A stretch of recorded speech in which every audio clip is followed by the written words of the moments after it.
Bismillahirrahmanirrahim. Assalamualaikum warahmatullahi wabarakatuh. Kurang semangat Bapak Ibu. Assalamualaikum warahmatullahi wabarakatuh.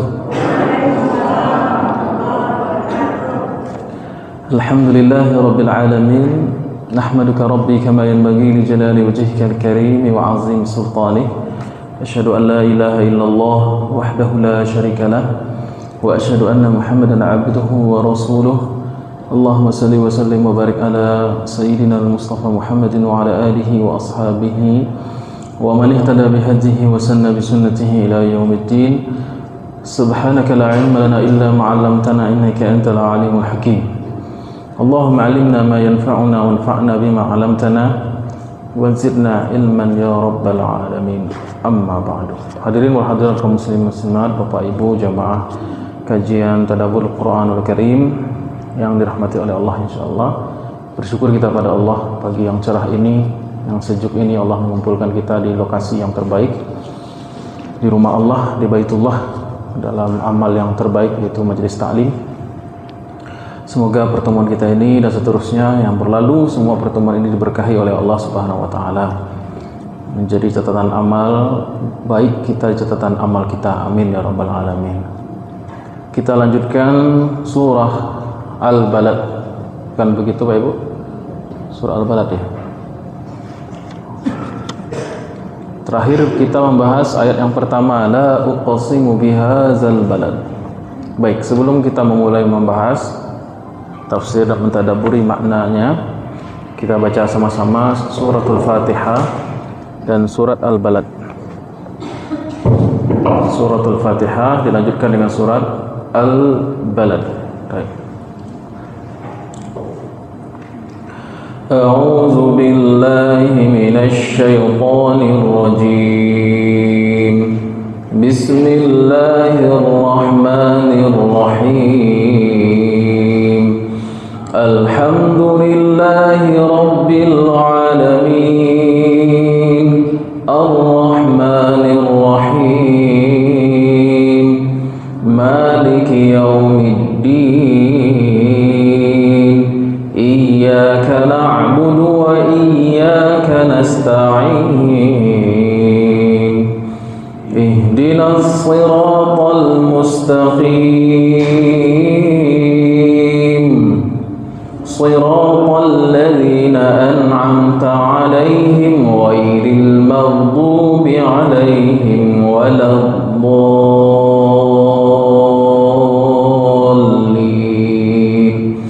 Amin.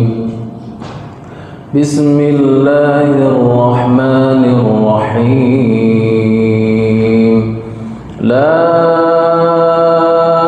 uqsimu bihadzal balad wa anta hillun bihadzal balad wa walidin wa ma walad. Laqad khalaqnal insana fi kabad.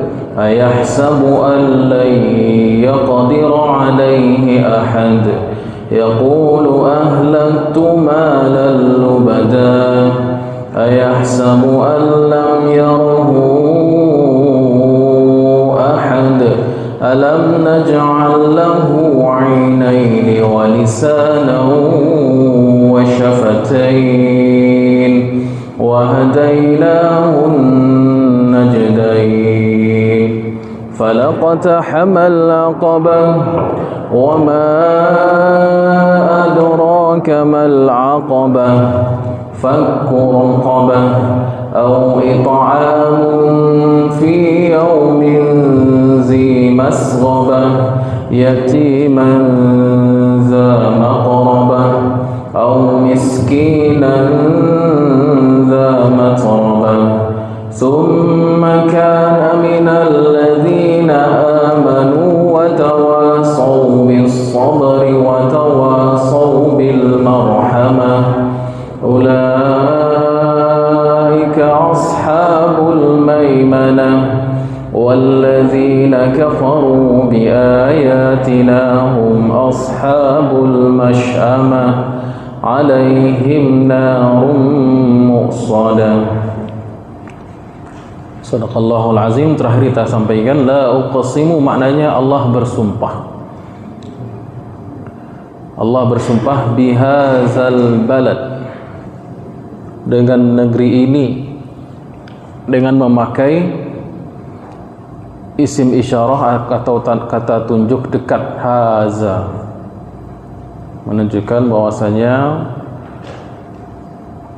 Makkah yang dimaksud pada ayat ini adalah Makkah yang memang dekat, baik secara geografis dengan bangsa atau Arab Quraisy yang mereka memang tinggal di situ. Namun isim isyarah juga memiliki makna yang lain, di antaranya menunjukkan kemuliaan sesuatu. Isim isyarah menunjukkan kemuliaan sesuatu. Wa anta la uqsimu bihadzal balad. Dan memang secara fitrah manusia, insan muslim, mestilah hatinya merasa dekat dengan Baitullah Al-Haram. Dan ulama sepakat seluruhnya bahwasanya yang dimaksud dengan hadzal balad yakni maknanya al-baladul amin, yaitu Makkah al-Mukarramah, Ummul Qura atau Bakkah. Tidak ada perselisihan pendapat para ulama dalam menafsirkan makna hadzal balad. Meskipun memang secara bahasa Arab balad itu artinya negeri. Indonesia ini balad. Kemudian Malaysia balad, Inggris balad, Amerika balad. Allah, sungguh aku bersumpah dengan negeri ini. Tidak ada perbedaan penafsiran di kalangan mufassir, yaitu hadzal balad maknanya ialah negeri Makkah atau Makkah al-Mukarramah.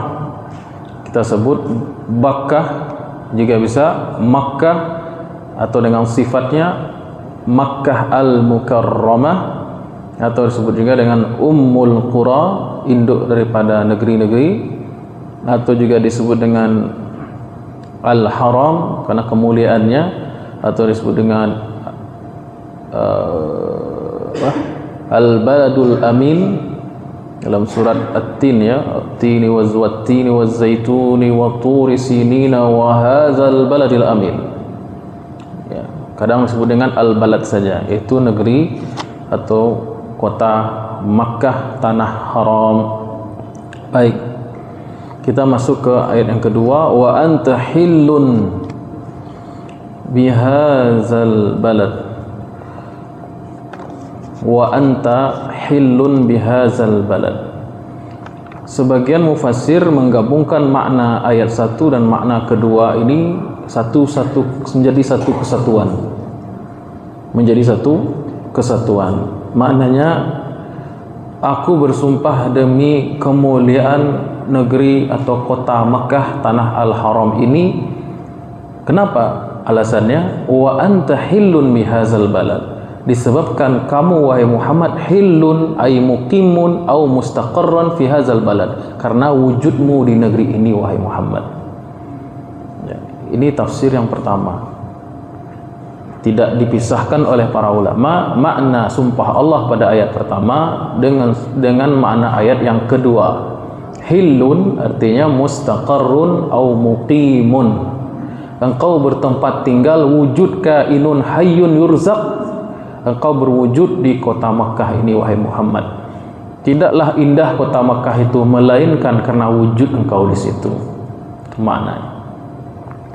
Oleh karena itu Al-Imam Al-Badawi mengatakan syaraful makani bi syarafi ahlih. Kemuliaan suatu wilayah, suatu kota, suatu tempat disebabkan kemuliaan yang menghuninya. Suatu tempat tidaklah berarti melainkan ada yang menghuni tempat tersebut. Ya. Rumahnya sama-sama 3x3. Ada rumah 3x3. Rumahnya sama-sama 10x10. Namanya komplek ya, Bu ya. Kan petak-petak gitu. Dikapling-kapling begitu. Ukurannya sama. Tetapi ada rasa beda enggak masuk ke rumah si anu dengan si anu? Ya, beda Bu ya. Masuk ke rumah si anu kok perasaan tuh tidak tenang gitu. Rasanya merabu sih dalam rumah tuh. Tapi kalau masuk ke rumah si anu, perasaan kita menjadi tenang. Padahal ukurannya sama, kompleknya sama, bloknya sama, tetapi kok berbeda. Berarti tergantung siapa yang tinggal di situ. Yang ini tinggalnya tuh orang 3, tapi jinnya 10 di situ, setan banyak. Yang ini tinggal 5 orang, tapi hatinya lapang dan sering beramal soleh di situ, dan banyak malaikat yang mendoakan. Itu beda. Jadi berarti ayat kedua dan ayat pertama ini menunjukkan kemuliaan Nabi Muhammad sallallahu alaihi wasallam. Ya. Meskipun memang Mekah secara asalnya memang sudah menjadi kota suci atau kota yang mulia. Baik, itu tafsir yang pertama. Apa kata Imam Al-Qurtubi di situ? Uqsim bil balad allazi anta fihi. Aku bersumpah dengan negeri di mana engkau berada di dalamnya. Di karamatika, karena keberkahanmu wahai Muhammad, karena kedudukanmu wahai Muhammad, alayya wa hubbi laka ya Muhammad, dan karena kecintaanku kepada engkau wahai Muhammad. Udah dahsyat itu kata-katanya. Jadi Imam Al-Qurtubi menafsirkan, aku bersumpah kata Allah demi negeri atau kota yang mana engkau berada di dalamnya, disebabkan karena kedudukanmu di sisiku, wa hubbi laka ya Muhammad, karena kecintaanku kepada engkau wahai Muhammad sallallahu alaihi wasallam. Ya. Di mana Nabi berjalan, di situ banyak keberkahan. Jangankan Nabi tinggal Pak Ibu, Nabi lewat saja banyak keberkahannya. Udara menjadi wangi. Ya, karena Nabi lewat di situ. Nabi sallallahu alaihi wasallam meludah saja itu sumur menjadi wangi. Nabi sallallahu alaihi wasallam pernah beribadah di situ, maka sahabat pun mengambil berkah dengan beribadah juga di tempat tersebut. Nabi lewat saja kan mukim, kan makna hilun tadi kan mukim. Lewat saja Nabi di satu daerah, banyak keberkahan di situ, banyak yang dapat hidayah, banyak yang masuk Islam, banyak kesan-kesan yang baik. Ya. Apalagi kalau Nabi mukim di situ. Dan boleh juga kita kiaskan dengan orang-orang soleh.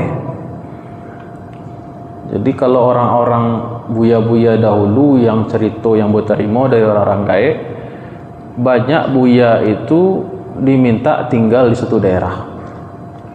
Buya, naiklah ke rumah kami. Maknanya banyak tuh. Batamu lah. Yang kedua, jadi minantu ambo. Tuh. Ya Pak, serius Pak. Kayaknya dulu ulama-ulama dulu tuh istrinya 2, 3 sampai. Orang ada keberkahan dari orang soleh, ada dari amal-amal solehnya tersebut. Baik, kok sampai ke situ? Dan ketika Madinah dulu namanya Yasrib, dulu Madinah itu namanya apa Bu? Yasrib. Yasrib itu artinya penyakit, karena memang kota penuh dengan wabah, kota yang penuh dengan wabah penyakit. Saya agak pelan-pelan ngomong sedikit karena ada jamaah yang ngasih masukan, Ustaz terlalu capek Ustaz, payah kami nangkau Ustaz. Ada jamaah yang hadir sekali habis itu datang lagi. Kenapa? Terlalu tinggi Ustaz, coba direndahkan lagi Ustaz. Memang begitu Bu? Enggak Ibu ya? Bu rasa biasa katanya. Tapi lah berapa jamaah ngomong seperti itu. Akhirnya saya pelan lagi. Baik. Jadi Yathrib itu kota penuh dengan wabah. Makanya orang takut singgah ke kota itu, kemungkinan sakit. Di antaranya adalah bapak Rasulullah Abdullah pulang dari Syam berdagang, singgah ke Madinah, melihat kerabatnya di situ, ada sebagian kerabat bako Nabi di situ. Maka Abdullah bin Abdul Muthalib bapak Nabi singgah ke Madinah, pula kemudian baru semalam di situ kena angin malamnya Madinah, sakit dan meninggal. Itu sebabnya. Tapi ketika Nabi pindah hijrah dari Mekah ke Madinah, maka seluruh penyakit-penyakit itu hilang. Disebabkan kenapa? Karena wujud Rasulullah SAW di kota Madinah. Tidak ada ulama yang mengingkari itu. Seluruh ulama sepakat bahwasanya kota Yathrib tadi kota bencana wabah. Ya. Tapi setelah kedatangan Nabi, tiba-tiba kota itu menjadi kota yang bercahaya, yang munawwarah, yang berkah. Makanya disebut dengan Al-Madinah Al-Munawwarah, tidak Yathrib lagi. Tidak ada lagi penyakit di situ. Kenapa itu? Karena Nabi hillun muqimun wa mustaqarrun wa kainun. Karena Nabi menetap di kota Al-Madinah. Baik. Jadi kalau coba Bapak Ibu lihat di masjid Bapak Ibu sendiri, di komplek atau di mana Bapak Ibu tinggal, ada berapa ustadz, berapa ulama, berapa orang soleh yang tinggal di tempat Bapak Ibu. Semakin banyak orang soleh yang tinggal di masjid atau dekat rumah Ibu, itu berarti semakin baik itu daerah itu. Sebaliknya kalau tidak ada orang soleh atau ulama yang tinggal di situ, maka itu tugas kita untuk mewujudkan hal itu. Ya. Baik, sampai mana tadi? Tafsir yang kedua. Tafsir yang pertama tadi sudah Ibu ya. Tafsir yang kedua, wa anta hillun bihazal balad. Ya. Hillun ini maknanya ialah, ditafsirkan oleh Abdullah bin Abbas, maksudnya ialah uhilla lahu yawma dakhala makkata an yaqtula man syaa, yaitu hillun maknanya dihalalkan bagi engkau wahai Muhammad di masa depan untuk menghalalkan sebagian waktu di siang hari pada peristiwa pembebasan kota Makkah. Ya, asalnya al-balad itu haram. Hillun itu maknanya halal. Makna yang kedua halal. Maknanya engkau dihalalkan bagi engkau wahai Muhammad bihazal balad, pada negeri ini. Ini profesi atau berita gembira. Jadi tafsir yang kedua adalah berita gembira di masa depan, bahwasanya Makkah akan dibebaskan, dikuasai kembali di tangan orang-orang beriman, yaitu pada tahun 8 Hijriyah. Ayat ini turun kapan, Bu? Ayat ini adalah Makkiyah, turun sebelum Nabi hijrah. Bahkan dia termasuk surat yang awal turun ke Nabi Muhammad SAW. Ketika itu kaum muslimin masih sedikit, kekuatan lemah. Makkah dikuasai oleh pembesar Quraisy, orang-orang kafir, kufar.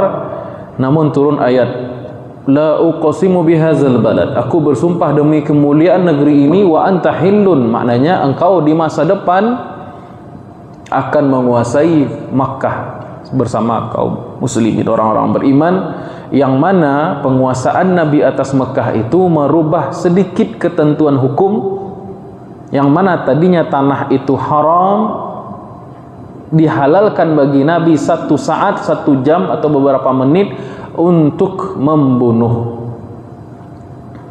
Di peristiwa Fathu Makkah, kaum muslimin jumlahnya itu 10.000 pasukan kurang lebih, berjalan long march pada akhir atau pertengahan bulan Ramadan dari Madinah menuju Makkah, sampai di awal Ramadan tahun 8 Hijriyah atau tengah bulan Ramadan 8 Hijriyah.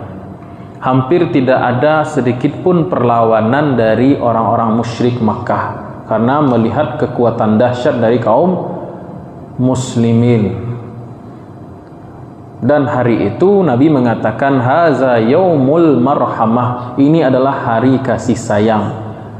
Wahai ma'syarul Quraisy, wahai orang-orang kafir Quraisy, intaliku wa antum tulaqa, silahkan kalian pergi, kalian bebas, tidak ada yang terbunuh. La ikraha fid din, tidak ada yang dipaksa masuk agama Islam. Man dakhala dara, siapa yang masuk rumah dara Abi Sufyan fahuwa amin, dia aman. Siapa yang masuk ke rumahnya dan mengunci pintu, dia aman. Siapa yang masuk ke dalam Ka'bah fahuwa amin. Maka peristiwa Fathu Makkah itu peristiwa penguasaan Makkah, perebutan kota Makkah daripada kaum Quraisy kepada kaum muslimin dan dengan jalan yang damai, tidak ada pertumpahan darah, kecuali orang yang memang menyerang Rasulullah SAW itu jumlahnya 2 atau 3 orang.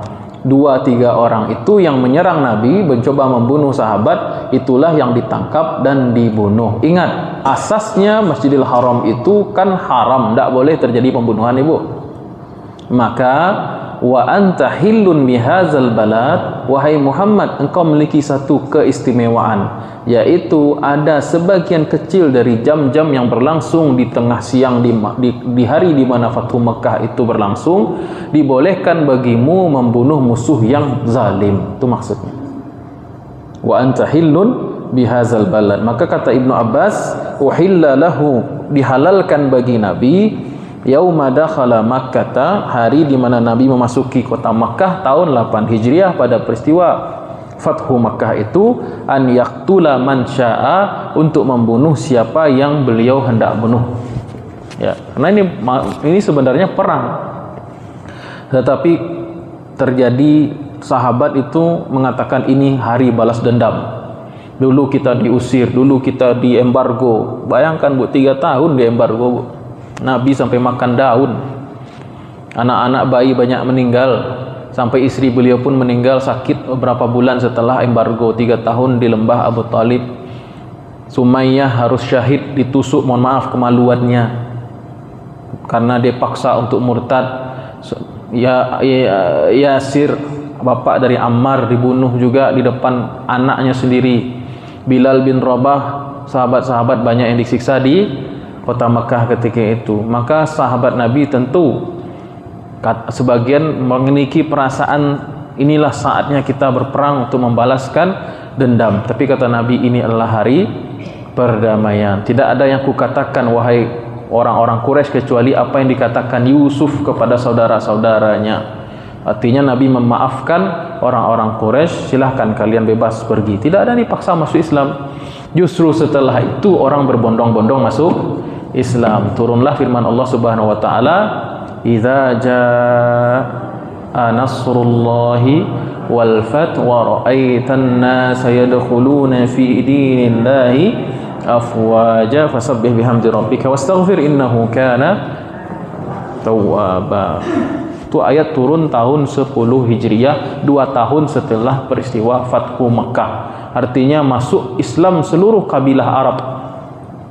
Jadi kalau ditanya kapan seluruh kabilah suku Arab masuk Islam, semenjak Fathu Mekah sampai 10 Hijriah, 8 sampai 10, dalam waktu 2 tahun seluruh orang Arab masuk Islam. Bukan karena peperangan, tapi karena akhlak dari kaum muslimin. Tidak ada yang dipaksa masuk Islam. Baik. Walam yahilla, jadi man syaa, jadi Nabi tidak membunuh. Waktu peristiwa Fathu Makkah itu, meskipun Allah mengatakan wa anta hillun bihadzal balad, tidak pernah kejadian sebelumnya ada orang membunuh Nabi sebelumnya, tidak ada yang membunuh pada tanah haram tersebut, dihalalkan menurut syariat Allah, kecuali Nabi Muhammad SAW. Itu pun Nabi tidak pakai. Nabi membunuh 2 orang itu karena dia yang menyerang. Jadi Fathu Makkah itu kejadiannya damai, yaitu faqatala ibnu Khatal wa Miqyas bin Sobabah wa ghairuhuma. Ada cuma 2 nama atau lebih sedikit daripada itu yang memang dia menyerang sahabat Nabi, maka dia harus dibunuh. Baik. Walam yahilla li ahadin minan nas qablahu wala ba'dah. Tidak dihalalkan hal yang demikian kepada siapapun sebelum atau sesudahnya. Sampai hari kiamat tidak ada lagi yang namanya wa anta hillun bihadzal balad, kecuali Nabi Muhammad sallallahu alaihi wasallam. Itu tafsir yang keberapa, Bu? Kedua baru. Ada tafsir Ustaz 7. Ada berapa tafsir, Bu? 7 yang saya temukan ya. Rasulullah SAW bersabda, Innallaha harrama Makkata yawma khalaqas samawati wal ardh. Sesungguhnya Allah telah mengharamkan kota Makkah semenjak penciptaan alam semesta ini. Fahiya haramun illa an taqumas sa'ah. Dan dia tetap haram ketentuannya itu tetap berlaku, di antaranya tidak boleh membunuh ila an taqumas saah, sampai hari kiamat. Falam yahilla li ahadin qabli wala tahilla li ahadin, atau yahilla li ahadin ba'di, tidak dihalalkan orang manapun sebelum atau setelahku. Walam yahilli illa sa'ah, aku pun tidak dihalalkan kecuali hanya beberapa saat min nahar, di siang hari peristiwa Fathu Makkah tersebut. Rawahul Bukhari wa Muslim, ini hadis diriwayatkan Bukhari dan Muslim. Itu ketentuan Allah sampai hari kiamat, tidak boleh ketentuan Masjidil Haram itu dilanggar. Baik. Kemudian tafsir yang ke berapa, Bu? Satu. Yang ketiga lagi ya. Yang ketiga dikatakan wa anta hillun, maknanya wa anta muqimun fihi wa huwa mahallik. Engkau itu memanglah penduduk asli dari Makkah, dan itu memang residen atau tempat tinggal engkau, hai Muhammad. Apa maknanya? Apa perbedaan dengan tafsir yang nomor 1 tadi itu? Saya berharap Bapak Ibu fokus ya. Memang agak jelimet ini ayatnya.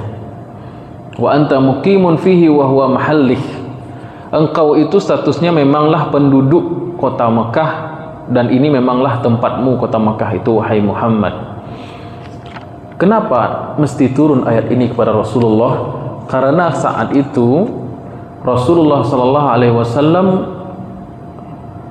seolah-olah dibenci oleh seluruh orang Mekah.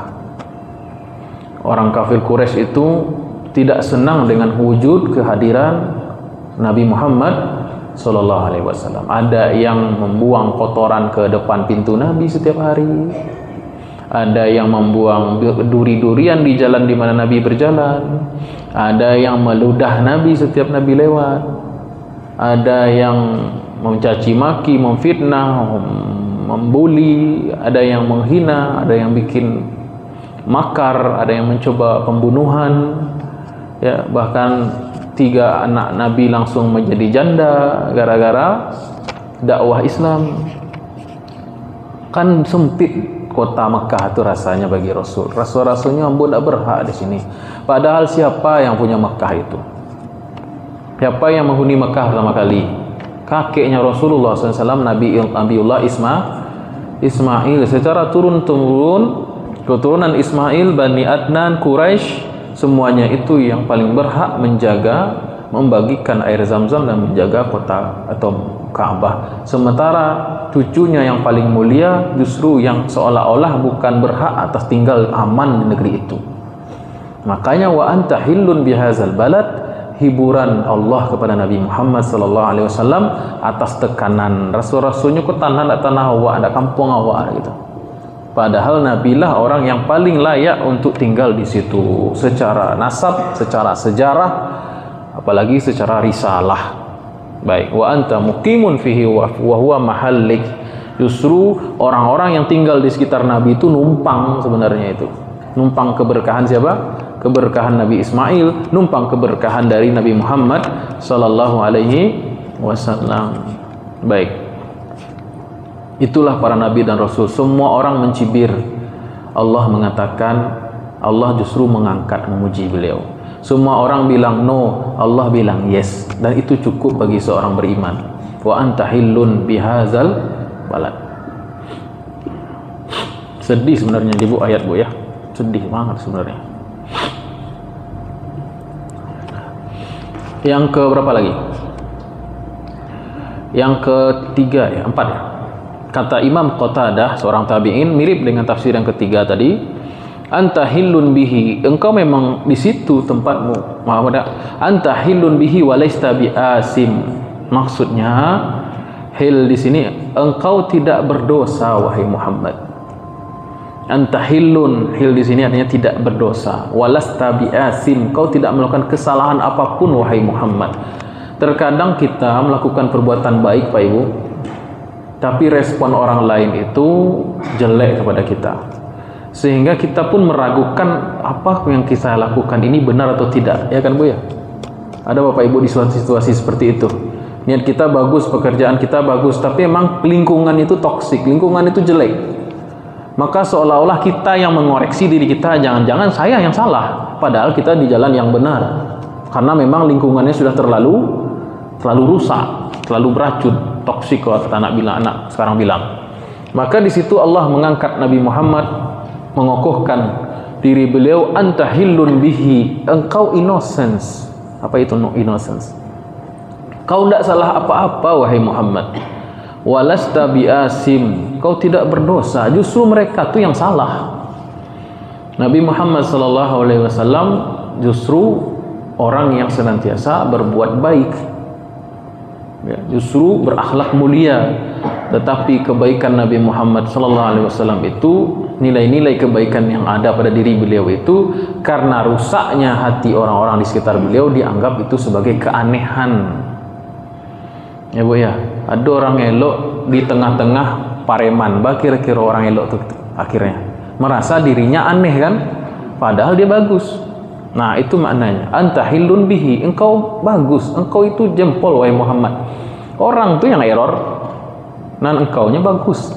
Nah, jadi lagi-lagi berarti makna wa anta hillun bihazal balad, engkau wahai Muhammad tidak bersalah, justru mereka tuh yang salah. Lah jauhan asasik mereka tuh. Baik, lagi-lagi itu adalah tasliyah atau hiburan Allah bagi Nabi kita Muhammad sallallahu alaihi wasallam. Yang keberapa lagi? Kelima lagi Bu ya. Nah, ini yang unik nih. Tafsir yang kelima. Wa anta hillun maknanya ay halalun.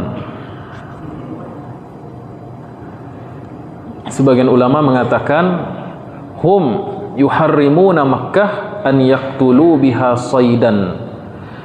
Wa anta hillun, kata Allah, la uqsimu bihadzal balad, aku bersumpah dengan kemuliaan negeri Mekah ini, kota Mekah ini. Wa anta hillun bihadzal balad, yaitu kalimat istifham, kalimat tanya, kalimat keheranan.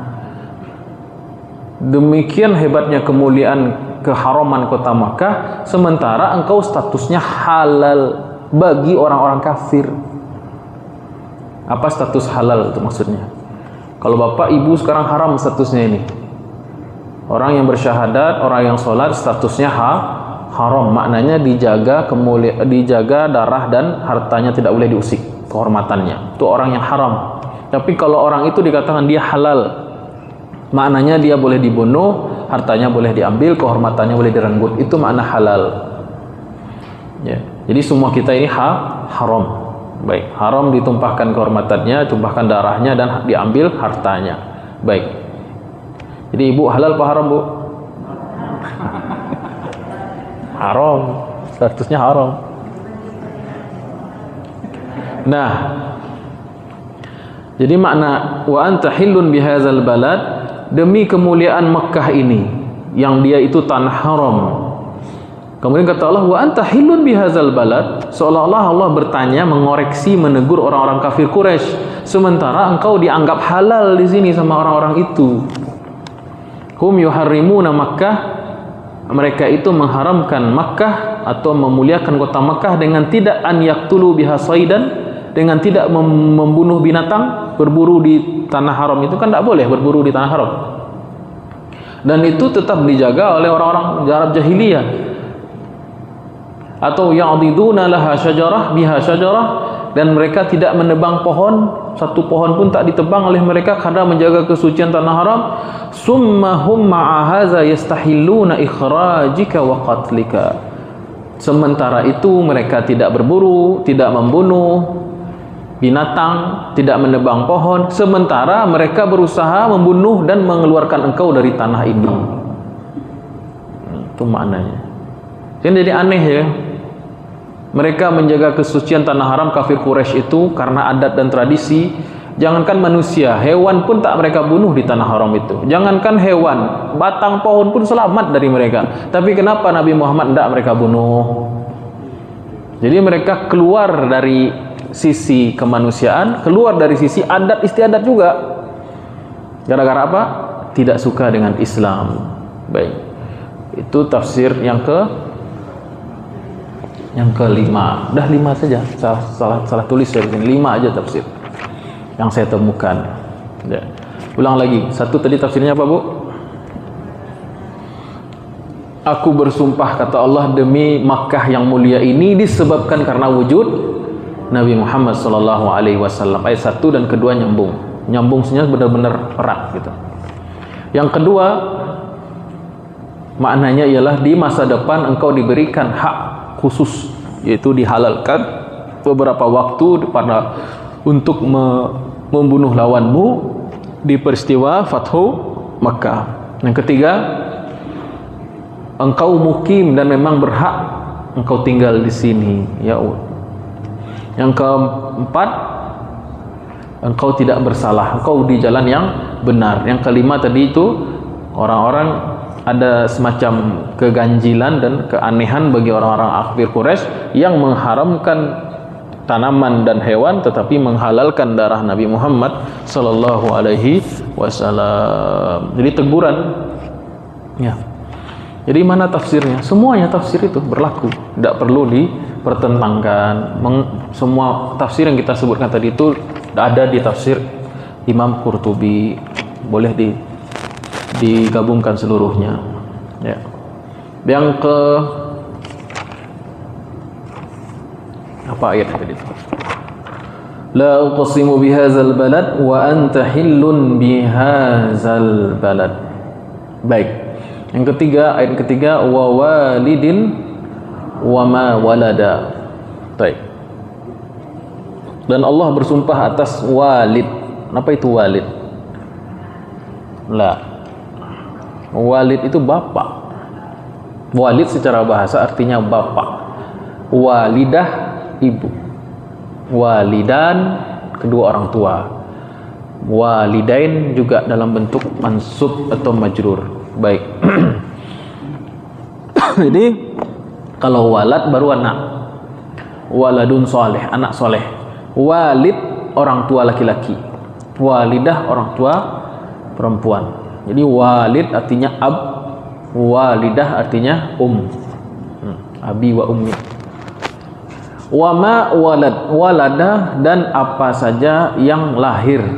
Walada yalidu artinya melahirkan, berketurunan. Baik, itu secara bahasa. Apa tafsirnya? Ada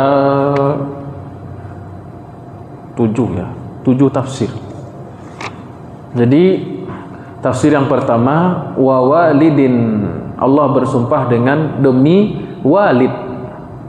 Maknanya la uqsimu biwalidin wa ma walad. Maksudnya, saya bersumpah atas walid dan walad, wa ma walad. Walid yang pertama ditafsirkan ialah Nabi Adam alaihissalam. Karena Nabi Adam bapak seluruh manusia, bapak kita semua. Baik. Allah bersumpah dengan satu pribadi, yaitu Nabi Adam, yang mana itu adalah bapak atau pangkal dari seluruh manusia yang ada zaman kita ini semua. Jadi Allah bersumpah dengan walid, yaitu Adam, wa ma walad, dan keturunan-keturunannya. Apa maknanya? Kalau Allah bersumpah dengan ini, berarti Allah Subhanahu wa taala mengatakan kepada kita, berisyarat bahwasanya betapa mulianya Adam dan keturunannya itu. Manusia secara umum adalah ciptaan Allah yang mulia. Walaqad karramna bani Adam. Sungguhnya kami telah memuliakan Adam dan keturunan-keturunannya. Baik. Sama dengan firman Allah, laqad khalaqnal insana fi ahsani taqwim. Ya. Sungguhnya kami telah menciptakan manusia itu dalam sebaik-baik penciptaan. Jadi kita sebagai manusia dijadikan sumpah oleh Allah. Wa walidin wa ma walad, yaitu manusia Adam dan keturunannya. Jadi tafsir yang pertama itu Adam wa alaihi salam wa manasala min waladihi, dan zuriat atau keturunannya. Baik.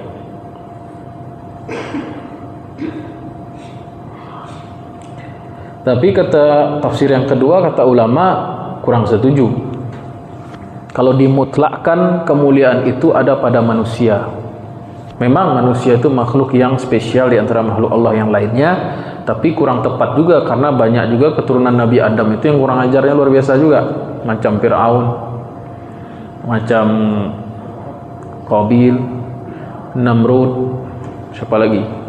Haman dan semacamnya. Bangsa Ad, bangsa Samud, bangsa Sodom kan itu.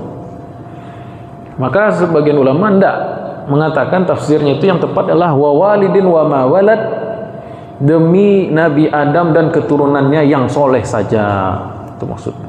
Wa ma walad min zuriati Adam, yang soleh, dari zuriat Nabi Adam yang soleh saja. Kalau nggak soleh tidak dapat. Baik. Tafsir yang keberapa tuh, Bu? Yang kedua. Kenapa manusia itu dimuliakan? Apa beda manusia dengan makhluk yang lain, Pak Ibu? Dibandingkan hewan saja, manusia itu dilebihkan oleh Allah akal. Ya. Sehingga dengan akal itu manusia berkembang kehidupannya. Ya. Selama ibu idui bara macam handphone, Bu, perkembangan ibu caliak. Dulu ndak ada handphone basuh krim sore ya Pak ya. Habis itu ada telepon digang apakah yang putar-putar itu Pak ya. Saya ndak mengalami itu. Ibu mengalami itu, Bu. Cer. Selamat kalau mengalami berarti sudah tua berarti. Kemudian ganti yang ada tombol. Tapi mahal. Terpaksa nelpon pakai telepon umum yang pakai koin tuh. Itu saya pakai tuh. Habis itu pakai wartel ya Bu ya.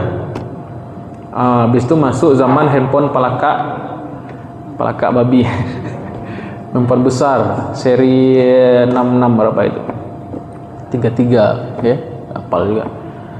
Habis itu handphone makin tipis, tombolnya makin banyak, BlackBerry gitu. Habis itu handphone makin gede layarnya, suaranya tadi cuman monoponik jadi poliponik kan itu. Dari SMS masuk era baru ya, internet kencang ya, 4G, 5G ya. Nah begitulah manusia diberi akal sehingga berkembang segala sesuatunya di tangan manusia itu ya. Tapi coba lihat gajah, dari dulu sampai kini itu tidak ada perkembangan dia ya. Jadi manusia dilebihkan dalam hal akal. Dengan akal itu manusia berpikir, mengembangkan ilmu dan pengetahuan. Baik. Kemudian manusia memiliki kemampuan di bidang komunikasi ya, melalui bahasa ya, dan lain sebagainya ya. Sementara hewan atau makhluk yang lain berkomunikasi dengan hal yang sangat terbatas ya. Indonesia saja sukunya itu ada 17.000 Pak. Pulau 17.000. Pulaunya 17.000. Setiap pulau mungkin hampir setiap pulau punya suku tersendiri yang punya bahasa masing-masing kan. Jangankan suku yang lain, Minang saja macam-macam bahasanya Pak.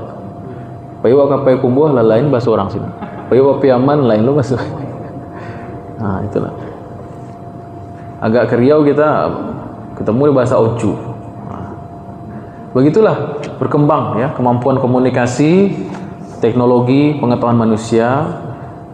Tapi kata tafsiran yang kedua, ini Allah bersumpah dengan Nabi Adam dan keturunannya yang saleh dari kalangan para nabi dan kekasih Allah Subhanahu wa taala ya. Itu yang dimaksud dengan firman Allah apa?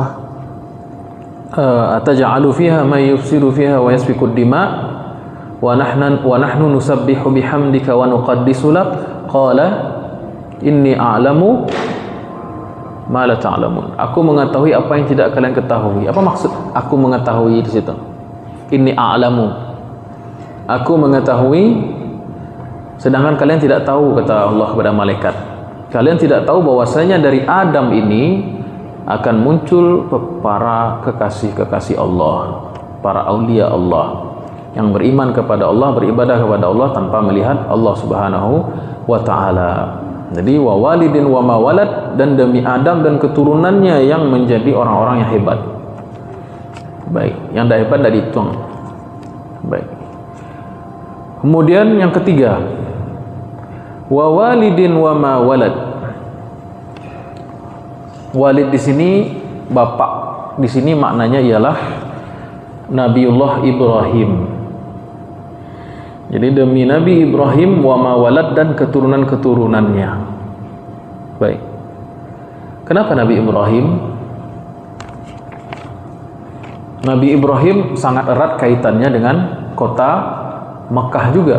La uqsimu bihadzal balad, aku bersumpah dengan negeri Mekah ini, yang mana engkau wujud saat sekarang ini di situ wahai Muhammad, wa walidin wa ma walad, dan demi pendahulu engkau yang telah membangun kota ini, yaitu Ibrahim dan Nabi Ismail alaihissalam.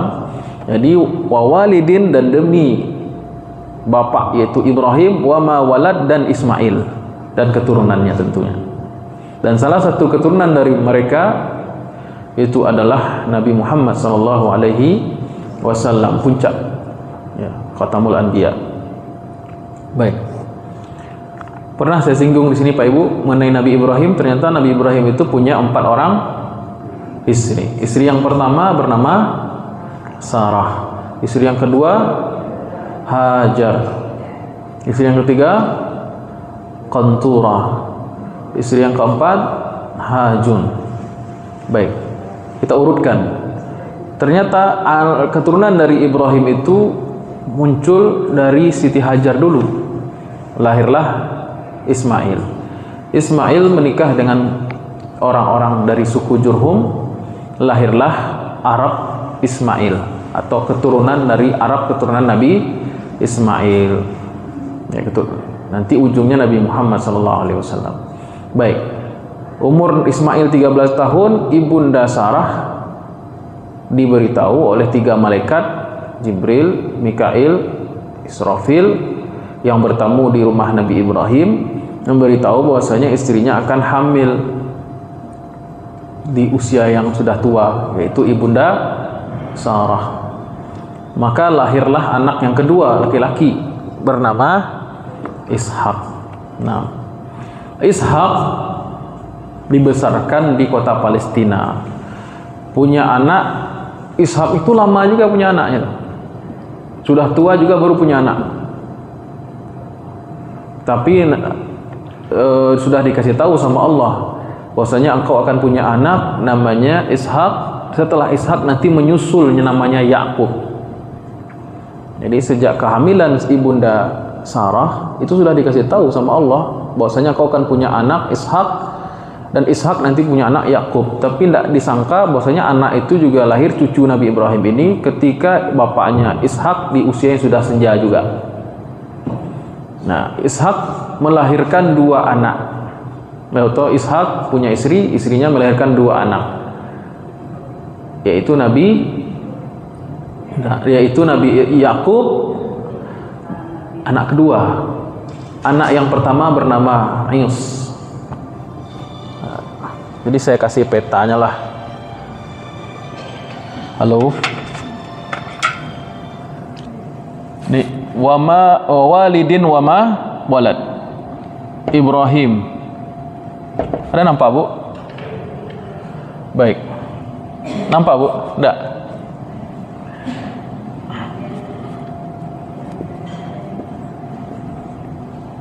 Ibrahim punya istri Sarah, Hajar, Qanturah, kemudian Hajun. Kok tidak salah tulisan begini ya, coba koreksi kalau salah. Siti Sarah melahirkan Ishak alaihi salam, Nabi ya, di usia senja. Ini anak kedua nih. Anak pertama dari Hajar, yaitu Ismail. Ismail artinya Abdus Sami' atau hamba Allah artinya. Baik, ini kau abang loh. Abang nih, anak pertama, anak kedua. Saudara satu apa beda Beda ibu, dua-duanya nabi. Baik. Ismail nanti melahirkan puncaknya itu nabi, itu Nabi Muhammad sallallahu alaihi wasallam. Atau ini nenek moyang bangsa Arab. Nenek moyang bangsa Arab Adnaniyah. Baik. Ishak di masa tuanya punya anak dua. Anak yang paling besar dua laki-laki anaknya. Anak yang pertama bernama Is. Anak yang kedua bernama Yakub. Yakub inilah yang punya gelar Israel, yang menjadi bapak bangsa Yahudi. Bapak bangsa Yahudi atau Bani Israel, ya, Bani Israel. Ini tinggalnya di mana? Mekah, ya. Ini tinggalnya Palestina. Ini Ayus, abang dari Yakub. Dia bapak bangsa Romawi, Eropa. Nenek moyang bangsa Eropa. Ya. Nanti lahir di sini Nabi Ayyub. Salah satu keturunannya Nabi Ayyub alaihi salam yang kena penyakit lalu disembuhkan oleh Allah.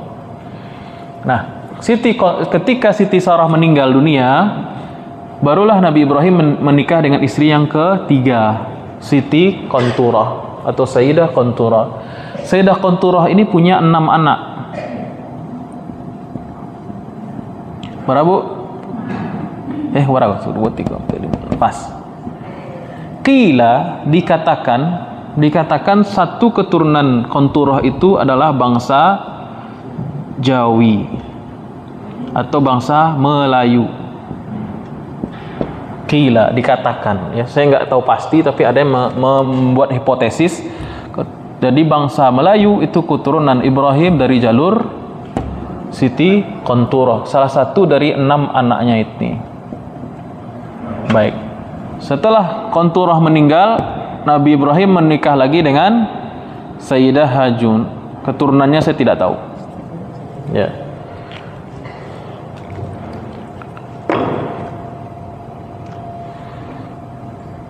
Jadi boleh dikatakan memang Allah mengatakan dalam Quran, Allah menjadikan Ibrahim itu imam. Ya. Kemudian wa min zurriyati, keturunanku bagaimana ya Allah? La yanalu ahdiz zalimin. Keberkahan atau imamah kepemimpinan itu tidak akan diberikan kepada keturunan Nabi Ibrahim yang zalim. Nah, jadi Allah bersumpah wa walidin wa ma walad, dan demi Ibrahim Walid dan keturunannya yang datang setelahnya, yaitu ini bangsa-bangsa besar semua ini Pak Ibu.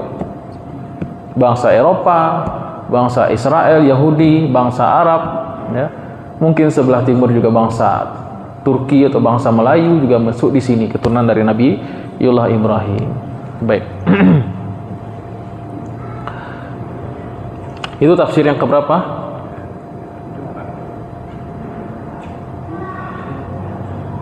Baik. Dan saya meyakini teori ini, teori yang menyatakan bahwasanya, jadi ada 3 teori itu soal bapak manusia. Satu, bapak manusia yang pertama itu Adam alaihissalam, Abul Bashar. Ini satu, bapak manusia yang pertama itulah Abul Bashar, itu Adam alaihissalam, dan tidak ada perdebatan di situ. Namun Nabi Adam ini keturunannya habis banyak ketika peristiwa banjir besar. Hanya tersisa Nuh alaihissalam. Nuh punya 3 anak, Ham, Sam, dan Yafid. Dari 3 inilah, dan ulama juga sepakat, dari 3 anak Nabi Nuh inilah melahirkan atau nenek moyang bangsa manusia saat ini. Jadi kalau ditanya manusia awak kini, pastilah keturunan salah satu dari 3 anak Nabi Nuh atau percampuran keduanya. Baik. Kemudian teori yang ketiga, bapak manusia yang ketiga itu adalah Ibrahim alaihissalam. Nah, saya rada-rada setuju dengan teori yang ketiga ini, bahwasanya Nabi Ibrahim adalah bapak kita yang ketiga. Baik. Dan rasa-rasanya waktu saya mencoba membuat peta ranji nasab para nabi itu, jadi saya punya buku, Bu belilah bukunya, Qasasul Anbiya, kisah para nabi. Kisah para nabi yang ditulis oleh Imam Ibnu Katsir. Sudah ada terjemahannya, kisah-kisah para nabi, 31 kisah para nabi dan rasul. Saya saking senangnya mengkaji nasab para nabi itu, Bu, saya beli buku itu, saya urutkan nasab mereka itu. Satu-satu saya tulis, saya bikin gambarnya. Saya bikin, ada di laptop saya. Saya bikin, ternyata tidak ada nabi setelah zaman Nabi Ibrahim kecuali keturunan Nabi Ibrahim. Tidak ada nabi yang datang setelah zaman Nabi Ibrahim kecuali semuanya keturunan dari Nabi Ibrahim alaihissalam. Baik. Itu tafsir yang keberapa, Bu? Yang ketiga. Ya. Tafsir yang keempat, qala Ikrimah,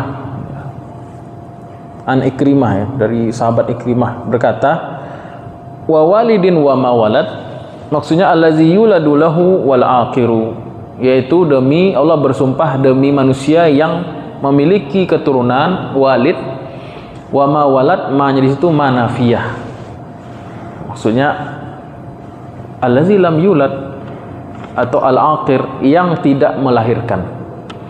Jadi Allah menciptakan makhluk ini, ada yang mohon maaf produktif, memiliki keturunan, tapi ada yang tidak memiliki keturunan.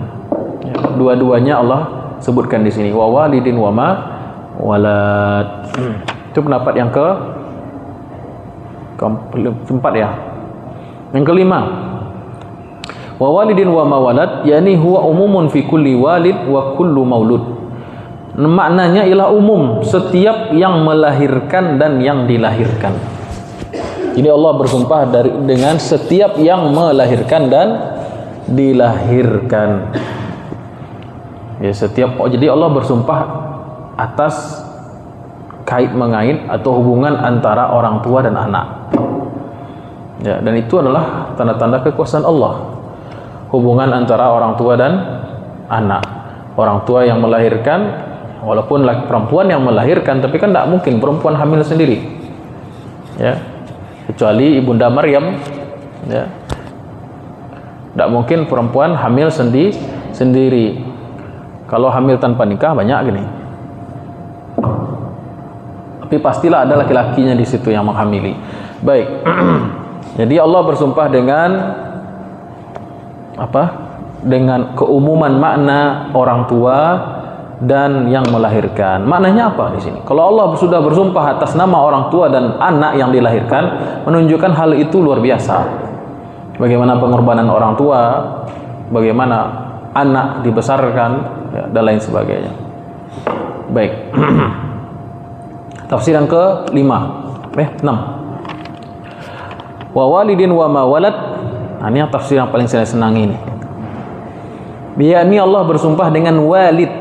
Walid ini adalah Nabi Muhammad SAW, dan demi orang tua yaitu Muhammad SAW, wa ma walad, dan umatnya. Ya. Nabi Muhammad itu adalah ayah kita, ya. Walaupun tidak ayah biologis, tapi Rasulullah mengatakan innama ana lakum bimanzilatil walid u'allimukum.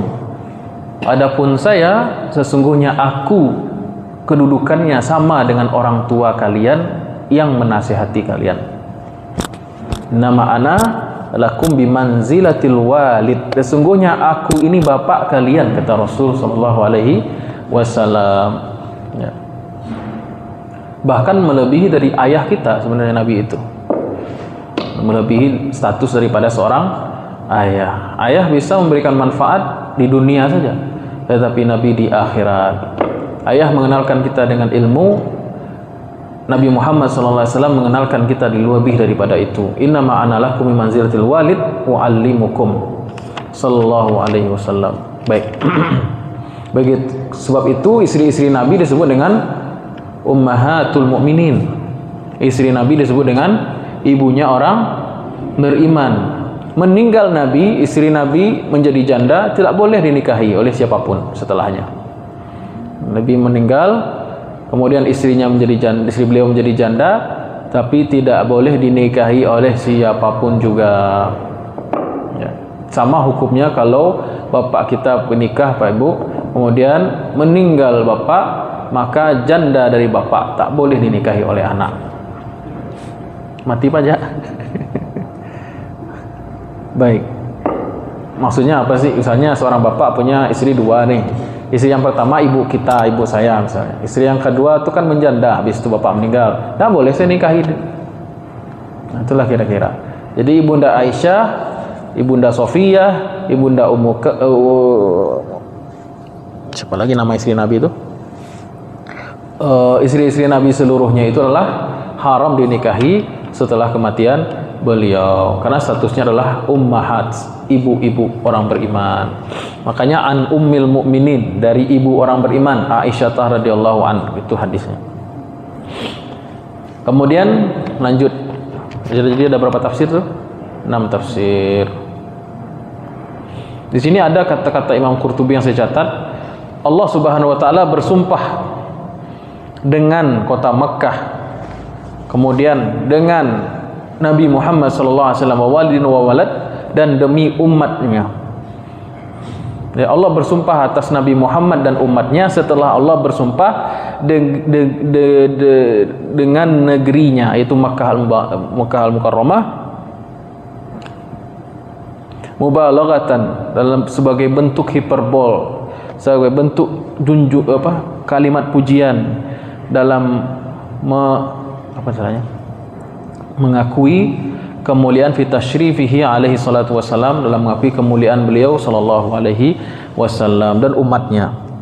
Kan dikatakan dalam Quran, kuntum khaira ummatin ukhrijat linnas, sesungguhnya engkau ini umat Muhammad adalah umat yang terbaik.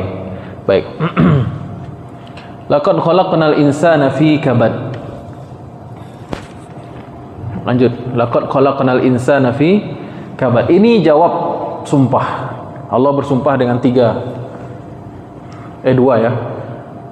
La uqsimu bihadzal balad, 1, wa walidin wa ma walad. Ya. Ini sumpah Allah. Lalu ada jawab yang lebih penting dari sumpah itu. Apa jawab sumpah? Laqad khalaqnal insana fi kabad. Sesungguhnya kami telah menciptakan al-insan fi kabad. Tafsir yang pertama, al-insan di situ maknanya Nabi Adam. Kalau kita pahami ayat nomor 3 tadi, walid itu Adam, wa ma walad keturunan Nabi Adam, maka laqad khalaqnal insan, al-insan itu Adam. Balik lagi tafsir yang pertama tadi. Fi kabad, kabad itu di langit. Nah, kabad artinya adalah wasatu as-sama, di tengah-tengah langit. Jadi Nabi Adam diciptakan di surga. Surga itu di langit. Maksudnya laqad khalaqnal insana fi kabad. Jadi kami telah menciptakan Nabi Adam itu di langit, di surga. Ya. Dalam bentuk yang sebaik-baiknya, karena Allah sendiri yang menciptakan. Jadi ganteng itu Nabi Adam, Ustaz? Iya, sangat tampan. Lebih tampan dari Nabi Yusuf. Iya, Nabi Yusuf setengah dari Nabi Adam cuman. Tapi kan tidak ada orang yang terpesona. Terpesona Hawa aja ya. Kalau zaman Nabi Yusuf dah banyak orang, makanya banyak yang terpesona, banyak pengakuan. Tapi seandainya orang-orang itu melihat Nabi Adam, tentu lebih pingsan mungkin. Ya. Karena tempat bikinnya saja, tempat diciptakan saja sudah surga, Pak. Ya. Nabi Adam diciptakan di surga, fi kabad, di surga. Makan nutrisi pertamanya, Nabi Adam diciptakan langsung besar, 33 tahun. Nabi Adam diciptakan langsung besar, tidak mengalami masa kanak-kanak. Tidak mengalami namanya masa kanak-kanak. Nah, tidak ada menyusu. Jadi tanya lo, kasihan Nabi Adam menyusu. Nabi Adam langsung ngambil susu aja, langsung minum. Ya. Nutrisinya langsung dari surga. Begitu diciptakan langsung belajar, langsung kuliah. Wa 'allama Adam al-asma'a kullaha, dan kami ajarkan Nabi Adam seluruh nama-nama benda, seluruh pengetahuan yang dibutuhkan atau seluruh bahasa. Itu tafsirannya banyak di situ. Ya, Nabi Adam itu langsung teredukasi dengan baik di surga itu. Ya, lingkungannya malaikat, ya. Habis belajar di surga, kemudian presentasi. Apa kata Allah, dan Allah wa aradahum 'alal malaikati, dan kami suruh Adam itu menampilkan kemampuannya di depan para malaikat. Ya. Kemudian enggak hanya itu, sudah belajar presentasi, kemudian wa iz qulna lil malaikati isjudu, bersujud, ada apresiasinya di situ. Disuruh para malaikat bersujud. Kurang mulia apa Nabi Adam itu? Jatuhnya cuma satu, makan yang dilarang, itu saja. Baik, laqad khalaqnal insana fi kabad. Tafsir yang pertama adalah Nabi Adam yang diciptakan oleh Allah di langit, di surga maksudnya. Nikahnya pun di surga, jodohnya pun di surga, tapi berketurunan di dunia, dimakamkan juga di dunia. Ya. Baik, jadi sebagian ulama mengatakan Nabi Adam itu aslinya adalah di surga, di dunia itu dihukum. Di dunia itu dalam rangka menjalani hukuman. Sementara kita menganggap dunia ini tujuan, surga nanti dulu. Nah, ini masalah. Ya. Maka dikatakan inna lillahi wa inna ilaihi, kita ini milik Allah dan akan kembali ke surga itu insyaallah, tapi diuji. Tafsir yang kedua, laqad khalaqnal insana fi kabad. Tafsir yang kedua ini tafsir yang lebih populer. Al-insan maknanya sini adalah keturunan Nabi Adam. Keturunan Nabi Adam fi kabad. Kabad artinya syiddah, artinya kesulitan, kepayahan. Maknanya laqad khalaqna, sungguhnya kami telah menciptakan manusia itu, manusia secara umum, insan, manusia secara umum semuanya, kita termasuk, fi kabad, dalam kesulitan. Artinya manusia itu, kata Allah sudah Allah kasih tahu, manusia itu akan senantiasa dalam kehidupannya menghadapi berbagai kesulitan. Pindah satu kesulitan, pindah kesulitan yang lain. Istirahat sejenak, ada lagi kesulitan. Ya Bu, ya tendak Pak. Hah? Yang jawab iyo berarti memang sulit ide. Memang sulit, ya. Itu tafsirnya memang begitu. Tidak saya tambah, tidak saya kurang. Memang begitu tafsirnya. Qala Ibnu Abbas mengatakan fi kabad maknanya fi syiddatin wa nasab. Dan manusia itu memanglah tercipta kalau menjadi kodratnya selalu menghadapi berbagai kesulitan demi kesulitan. Jadi kalau tahu merdeka itu agak ringan beban Pak. Dijalani saja jadi. Baik. Qala Ibnu Abbas juga mengatakan fi syiddati min hamlihi wa wiladatihi wa radha'ihi wa nabti asnanihi wa ghairi zalika min ahwalihi. Bahkan Ibnu Abbas merinci tuh kesulitan manusia itu sejak dari awal dia lahir, dia di dalam perut ibunya, kondisi gelap, saat dia masih dimasukkan ruh ke dalam janin, saat dia dilahirkan, ya. Bahkan Imam Al-Qurtubi itu merinci sampai 18 di sini urutan kesusahan manusia. Mau saya bacain Bu? Mau saya bacain nggak Bu? Mau? Kok mau? Sulitan loh ini semua. Qala ulama'una, berkatalah para ulama kami, kesulitan manusia itu dimulai sejak keluarnya dia dari rahim ibunya. Tadinya dalam posisi enak, tinggal menerima saluran nutrisi dari ibu melalui melalui tali apa? Itulah. Tiba-tiba dikeluarkan dari alam yang berbeda, dari alam rahim menjadi alam dunia yang penuh dengan kemunafikan, penuh dengan kemungkaran, penuh dengan maksiat, penuh dengan masalah. Ya. Maka penderitaan pertama manusia itu, kabat yang pertama itu adalah diputusnya tali pusar. Mulai dia berpisah dengan ibunya. Mulai dia berpisah dengan ibunya, diputus tali pusarnya. Kemudian yang kedua, mulai dia menghadapi satu pekerjaan. Apa pekerjaan bayi, Bu? Menyusu. Menyusu itu dikira gampang, itu susah itu. Bayi kalau ada bocor jantungnya, dia bisa sesak napas itu. Berat itu. Untuk seorang bayi, menyusu itu pekerjaan yang sangat berat. Jadi ketika dia menyusu, banyak energinya habis itu. Apalagi kalau dia memiliki kelainan jantung dan lain sebagainya, maka dia kesulitan, ngap-ngap dia. Ya. Anak saya begitu, yang kedua itu nggak bisa nyusu lama.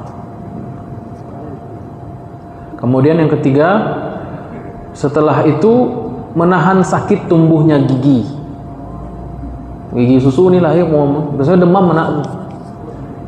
Ya, ibu lebih paham daripada saya soal ini kayaknya. Ya, sakit tumbuh gigi dan gerakan lidah. Ya. Yang keempat, sudah enak disusui, gitu kan? Ternyata harus berpisah juga, disapih. Tadinya dalam perut ibu dipotong tali pusar, berpisah, tapi masih didekap karena disusui. Kemudian setelah itu harus berpisah. Yang susah nggak hanya bayinya, ibunya dari hamil juga susah. Ya Bu ya, bapaknya juga susah nyari nafkahnya, ya kan? Sakit melahirkannya, sakit hamilnya, sakit melahirkannya, sakit berpisah dengan anak ketika disapih, ya Bu. Katanya begitu. Ibu ndak ibu ya Bu ya, dia harus disapih, harus dihentikan penyusuannya. Terkadang disitulah masa yang berat bagi seorang ibu, mental, fisikal, apalagi finansial, susah. Nah, itu baru awal kehidupan. Laqad khalaqnal insana fi kabad. Baik. Nanti sudah agak besar, bagi yang laki-laki nanti ada disunat lagi. Bagi saya itu menakutkan dulu sunat itu. Asailah sunek saki cik kawan. Kecik bidan rasa digigit semut aja. Pas dicoba panduto bidan. Baik. Nanti lagi sudah masuk sekolah, susahnya belajar, lingkungan, ya Bu ya, dibully di sekolah, ngerjakan PR, belajar, dimarahin guru, bayangkan. Ya. Terbayang waktu ibu terkete ya Bu ya. Nanti sudah agak besar lagi, ya kadang menanggung lapar, haus, ya belajar untuk beribadah. Anak kecil itu kan tidak rasa dia ibadahnya itu. Ada anak kecil itu menikmati ibadah. Mereka beribadah itu kan dalam rangka takut orang tua, dalam rangka belajar masih. Ya. Jadi kalau tidak dilihat orang tua, dilihat guru, nggak ibadah, nggak sholat dia. Nah, itu susah itu. Kemudian nanti sudah besar sedikit, tuntutan dari lingkungan, sulit jodoh, ya. Bapaknya pusing nyari jodoh buat dia, atau ditipu oleh orang lain, ya, di PHP sama cowok, katanya sayang tapi tidak juga dilamar, dipacari ternyata hamil di luar nikah, nggak dijanji nikah ternyata ditinggal, janji dapat dikasih mahar ternyata ngundang lamaran nikah sama orang lain. Itu kesulitan yang dihadapi. Kau tidak curhat kau Bu? Tidak ada curhat box kau. Kemudian apakah setelah menikah selesai masalah? Banyaklah. Punya anak, bekerja, mikir rumah, hidup dari sebulan ke bulan, ya. Mikir lulus enggak PNS, ujian PNS, ya Bu ya. Daftar kerja, lamar, ditolak, udah dapat kerja, dimarahin lagi sama atasan, gaji dipotong, anak sakit, ya macam. Ya, belum lagi tetangga usil, koba gunji yang, ya, kan banyak masalah setelah itu. Innal insana fi, laqad khalaqnal insana fi kabad. Ya. Sudah punya rumah, Sudah diusahakan semuanya, datang masa tua. Tanago lah hilang, pancalian lah kurang, telingo lah jauh, anak lah pipai. Kan gitu, gigi lah cok sakit, gigi kadang lah tangga, obrolannya sama kawan tanya penyakit, AUB-nya, ya. Kalau apa-apa tanya obek kuat. Allah, serba salah. Istrinya sudah tua, bapaknya masih semangat, nikah lagi kena marah. Ini kabat semua ini kesulitan demi kesulitan, ya. Tergantung profesinya macam-macam, beda-beda kesulitannya. Jadi ustadz pun sulit juga, banyak tantangannya. Apapun profesi kita pasti ada masalah dan tantangannya, gitu kan. Baik, kemudian nanti masalahnya itu ada masalah utang, hubungan dengan orang lain, masalah ekonomi, masalah pemerintahan, masalah politik, ya, sampai nanti uang pensiun tidak dibayar, tidak turun. Ya. Nanti puncaknya itu ada masalah ketemu dengan malaikat Israel. Nah itu masalah. Kalau tidak beramal soleh, malah malaikat Israel itu bagi tampilannya beliau, gimana amal soleh kita? Kalau orangnya rajin beribadah, rajin sholat, rajin sedekah, rajin puasa, insya Allah malaikatnya tampilnya performa yang terbaik. Nah, ada orang yang secantik, segagah malaikat maut, Bu. Kalau orangnya soleh. Wan nasyitati nashta. Demi malaikat maut yang mencabut dengan lemah lembut. Wan nasyitati nashta. Tapi jangan lupa ada wan nazi'ati gharqa, dan malaikat maut yang mencabut dengan kejam. Dan ada orang saburuk malaikat maut kalau dia tidak beramal saleh. Jadi yang bertanya gini, Pak Ibu takut mati tak? Baik, orang yang dulu Nabi pernah bersabda, man ahabba liqa Allah ahabballahu liqa'ah. Siapa yang senang berjumpa dengan Allah ketika meninggal dunia, Allah pun senang berjumpa dengan dia. Siapa yang tidak senang berjumpa dengan Allah, Allah pun tak senang berjumpa dengan dia. Maka Ibunda Aisyah bertanya, ya Rasulullah, adakah di antara manusia yang tidak takut dengan mati? Bukan begitu maksudnya wahai Aisyah, kata Nabi. Maksudnya ketika seorang mukmin apabila meninggal, maka Allah hibur dia. Datang malaikat, ya ayyatuhan nafsul mutmainnah, irji'i ila rabbiki radiyatan mardiyah. Kemarin saya dijadwalkan mengisi takziah di rumah salah seorang jamaah, namanya Pak Tamrin. Pak Tamrin ini memang sudah berumur beliau, jenggotnya dah putih semua. Di Siteba tinggalnya. Di situ saya mengisi rutin di masjid beliau, namanya Masjid Al-Qadar Siteba. Tahu Bu? Tahu Pak? Oh, iya. Pak Tamrin itu ternyata dari awal kenalan dengan saya, dia tanya, Ustadz suku apa Ustadz? Koto. Saya suku amah. Sejak itu dia manggil saya ponakan, panggil mama ya aja, karena sama-sama suku Koto. Saya ingat sekali bapak itu kalau saya mengaji begini, bapak itu duduk di sini nih. Bapak itu duduk di sini persis dengan bapak yang duduk nih. Jadi hati-hati Pak. Dulu ada jamaah di Taruko itu, kalau saya ngaji bapak itu di sini sebelah kiri. Jadi dah mulai banyak jamaah-jamaah itu yang berpulang ke rahmatullah. Baik. Jadi kesulitan ketika mati, belum lagi kesulitan setelah itu, kabatnya makin berat. Itu menjawab pertanyaan Munkar Nakir. Ya, kata Utsman bin Affan, jika seorang lulus dari malaikat Munkar dan Nakir, kubur, maka barzakh itu dia lulus, maka semakin mudah setelahnya. Wa ma ba'da zalika takunu aisar. Datang setelah itu mudah. Kalau dia melewati checkpoint yaitu barzakh. Tapi kalau barzakhnya gagal, maka yang datang setelah itu makin susah. Puncak kesusahannya nanti di neraka. Nauzubillahi min dzalik. Baik. Termasuk juga mahsyar, ya, hisab, mizan, timbangan, buku, kitab, sirat, itu semuanya kabad. Kapan itu berakhir? Setelah kita sampai di haud, telaganya Rasulullah sallallahu alaihi wasallam, selesai dari sirat. Jadi begitu sampai kita selamat dari sirat, berjumpa langsung disambut oleh Nabi Muhammad sallallahu alaihi wasallam, itulah akhir dari kabad. Itulah akhir dari semua kesulitan. Maksudnya apa? Laqad khalaqnal insana fi kabad, ini sumpah ya, jawab sumpah. Jawab sumpah itu suatu kepastian yang sifatnya luar biasa mutlak. Nah, maka Buya Hamka mengatakan, masih komentar di tafsirnya itu mengenai ayat ini. Satu, kepayahan hidup kita di dunia, Pak Ibu, kata Buya Hamka ya. Tidak pakai Pak Ibu ya, saya nambahin tadi.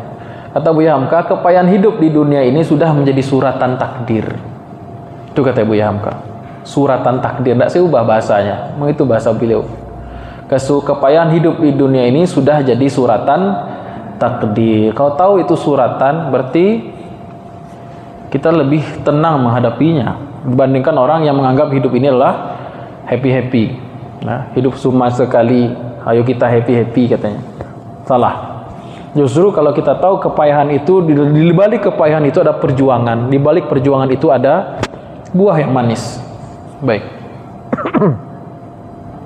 Kemudian yang kedua kata Buya Hamka, demikian susahnya hidup yang kita alami atau manusia alami, insan hadapi di dunia ini, jangan sampai susah kita itu tidak ada nilainya di sisi Allah. Jangan sampai kesulitan yang kita hadapi, tangis air mata yang mengalir, uang yang habis, waktu yang sudah tersita, tenaga yang sudah habis sampai kita menjelang tua, jangan sampai semuanya itu habis tetapi sia-sia, tidak ada nilai di sisi Allah. Makanya yang paling penting itu adalah hati kita punya niat apapun baik. Innamal a'malu binniyat. Ya. Karena orang yang berbuat jahat pun dia susah. Kan dia pakai tenaga itu, Pak. Pakai uang, pakai segala macam, pakai lidah, menjilat, korupsi, mengambil, kan pakai tenaga. Habis waktu di situ, habis energi yang di situ, tapi dia dapat laknat Allah Subhanahu wa taala. Dah tahu hidup ini payah, dah tahu hidup ini berjuang, tapi perjuangannya salah. Baru sadar nanti dikubur. Ternyata habis waktu saya, habis usia muda saya, habis harta saya, perjuangan saya ternyata hanya untuk dunia. Tidak ada yang fi sabilillah. Itu kata Buya Hamka. Baik. Kalau kata Abu Sa'ud, seorang penafsir, mufassir, kenapa Allah mengatakan laqad khalaqnal insana fi kabad? Sesungguhnya manusia itu memang diciptakan akan menghadapi berbagai kesulitan. Ayat ini turun untuk meringankan perasaan Rasulullah SAW yang ketika itu diganggu oleh orang-orang Arab kafir Quraisy. Memang begitu wahai Muhammad, namanya perjuangannya begitu gitu ibaratnya. Kau dicaci, kau dimaki, kau diganggu, kau dibuli, kau mau dibunuh, kau diembargo, kawan-kawanmu dibunuh, dan lain sebagainya. Semuanya itu memanglah perjuangan. Namanya perjuangan itu ada pengorbanan dan kesulitan. Baik, lanjut. Ada pertanyaan seperti ini Pak Ibu? Silahkan. Terakhir, saya ada sedikit faedah yang keempat ya, hikmah yang keempat. Apa itu? Oh, ini tafsirnya masih banyak ini. Nah, tanggung sedikit lagi Bu ya. Jadi laqad khalaqnal insana fi kabad, maknanya tafsir yang keberapa berarti? Ketiga ya. Yukabidu masaibad dunya wa syaidal akhirah. Manusia itu menghadapi berbagai kesulitan hidup di dunia dan kesulitan nanti di akhirat. Baik. Kemudian ada catatan di sini, lam yakhluqillahu khalqan yukabidu ma yukabidu ibnu Adam. Tidak pernah Allah menciptakan satu makhluk yang penderitaan dan kesusahan yang dia alami itu seperti kesusahan dan penderitaan manusia. Padahal wa huwa ma'azalika adhaful khalqi. Padahal manusia itu adalah makhluk yang paling lemah. Malaikat kuat-kuat, jin kuat, semua ciptaan Allah itu kuat-kuat. Manusia ini ciptaan paling lemah, dhaif. tetapi masalahnya juga berat-berat. Kenapa? Agar manusia satu sadar dia membutuhkan kekuatan bukan dari dirinya tapi pertolongan Allah. Agar manusia itu punya ketergantungan kepada Sang Khalik yang akan memberikan dia kekuatan. Rasul tidak ada kekuatan ambo kini dah, melainkan karena Allah saja. Kita bisa ini dan itu bukan karena kita, bukan karena hebat kita, tapi karena Allah Subhanahu wa taala. Baik. Ada pertanyaan, Bu? Silakan.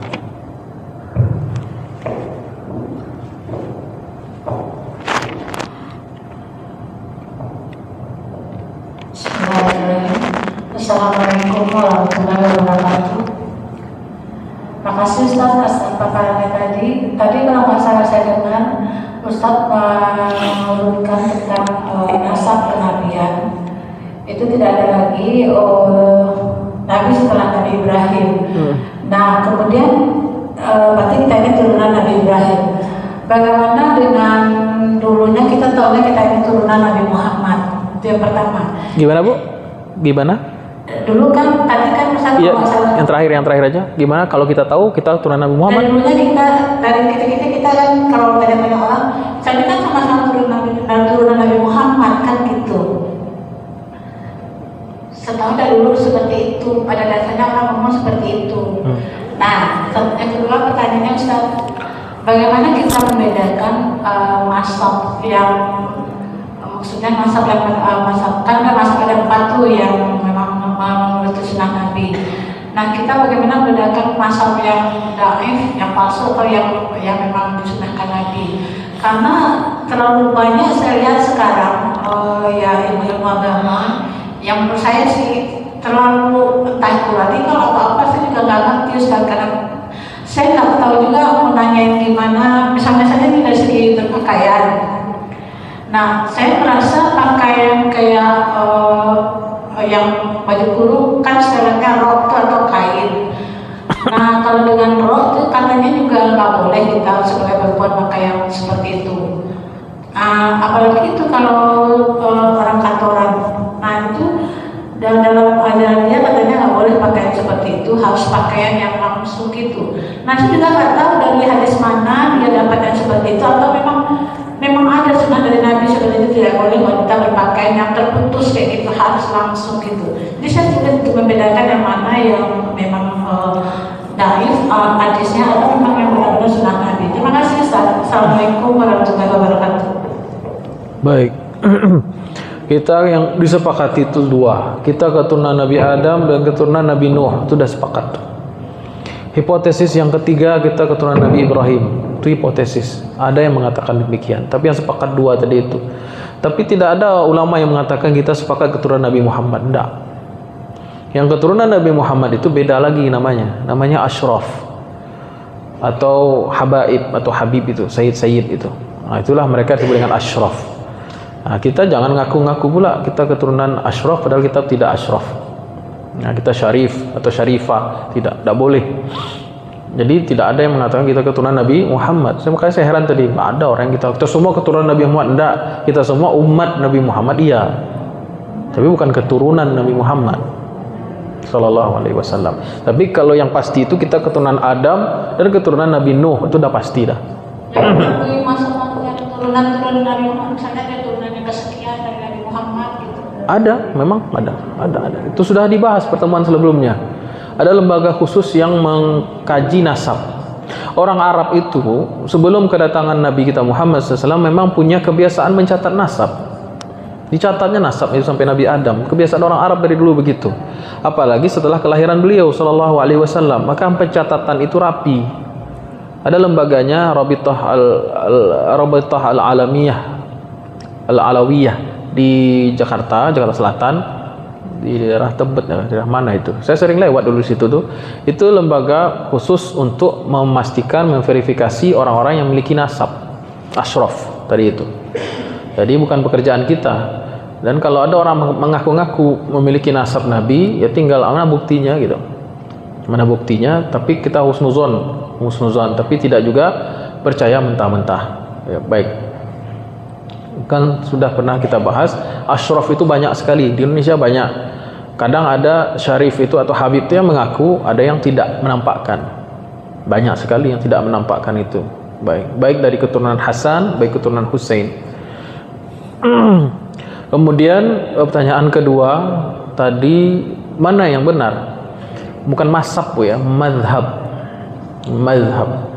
Mazhab itu metodologi untuk memahami Al-Quran dan Sunnah. Baik. Mana mazhab yang dhaif, mana mazhab yang sahih. Bukan mazhab tidak bisa dikatakan dhaif dan sahih, Bu. Semua mazhab itu adalah, ada mazhab yang bertahan, ada mazhab yang punah, itu mungkin. Mazhab yang diterima, mu'tabar istilahnya, ada mazhab yang tidak diterima, ghairu mu'tabar. Kalau hadis baru kita bisa katakan ini hadis sahih dan ini hadis yang dhaif. Apa hubungan mazhab dengan hadis? Hadis itu barang mentah, bahan yang akan nanti diproses oleh metodologi mazhab, lahirlah produk yang disebut dengan fikih atau fatwa. Fikih atau fatwa.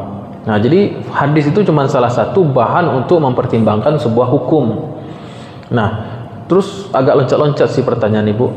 Kemudian masalah pakaian perempuan, mana yang lebih tepat? Pakaian itu langsung dari atas ke bawah atau pakaian itu boleh dipotong? Kan begitu.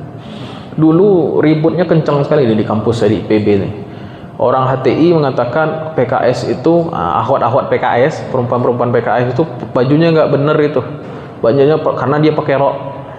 Gitu kan? Akhwat PKS juga bilang ke akhwat HTI, itu pakaian itu tidak harus begitu, tidak saklek begitu, yang penting kan longgar.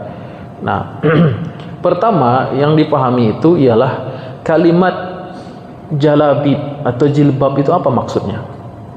Jilbab itu pakaian yang menutup dari atas sampai ke bawah. Namun ilatnya, sebab dia itu menjadi standar karena pakaian itu tiga. Dikatakan dia telah mencukupi standar syariah itu cuma tiga, tidak lebih daripada itu. Pertama, dia menutup. Yang kedua, tidak transparan. Kemudian dia tidak ketat, tidak membentuk, tidak nyeplak. Nah, selama tiga ini sudah terpenuhi, maka dia sudah dikatakan berpakaian syar'i. Ada yang menambahkan keempat, pakaian yang tidak mencolok atau berlebihan.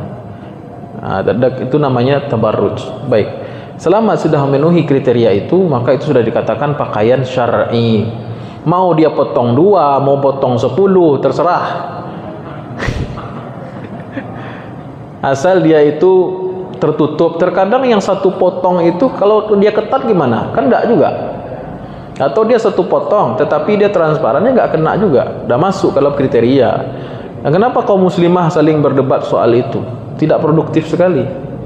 Tidak produktif sama sekali. Nanti yang ini bertengkar. Ini yang merasa ini benar, ini yang merasa benar. Yang galak biko orang yang tidak pakai kerudung. Anca tidak pakai kerudung boleh. Lebih tenang hidup kita katanya. Itu masalah juga. Baik, ada tanya lagi Pak Ibu? Silakan Bu.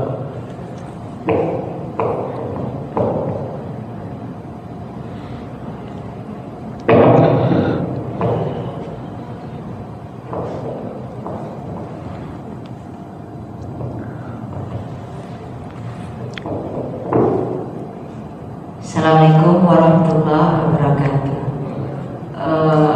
Saya ingin bertanya kepada Ustaz.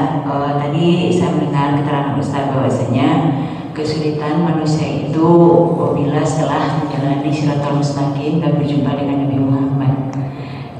Tapi saya pernah juga mendapat keterangan bahwasanya bila arwah seorang yang soleh itu berpisah dari tubuhnya, malaikat mengucapkan salam kepada arwahnya. Apakah itu tidak merupakan sebuah kebahagiaan? Kemudian saya hubungkan juga dengan kondisi seseorang yang mati syahid gitu.